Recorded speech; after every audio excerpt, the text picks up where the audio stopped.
Welcome to our latest property market review, where we'll look in detail and report on the first 6 months of this year. There are certainly some positive results to report. Following on from the start of the year, the number of properties coming to the market has continued at a lower rate than last year. However, the volume of sales is up. The good news for sellers is that we're achieving 96% of the asking price and are finding a buyer 10 days quicker than the same period last year.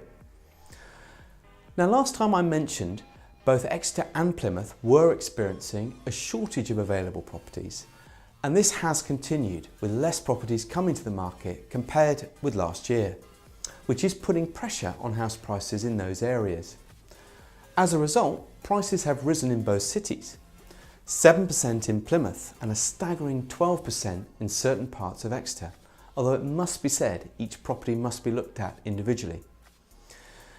You may have read or heard a different story in the press, as some pundits have predicted a slowdown in the market, but this is often taken from data across the UK.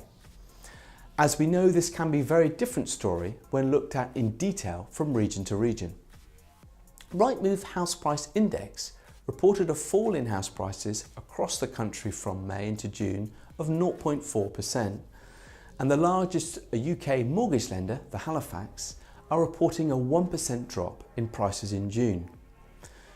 We believe the overall outlook is still a very positive one, and in our area, as borrowing from mortgage companies is still cheap and demand is still very high, property is still seen as a good investment, and in certain areas property investors are returning as rental yields are still strong and our available rental stock across the West Country is letting really quickly. Now, I'll continue to keep you updated on all things property, but please feel free to contact us with any questions you have via our website or social media. Thank you.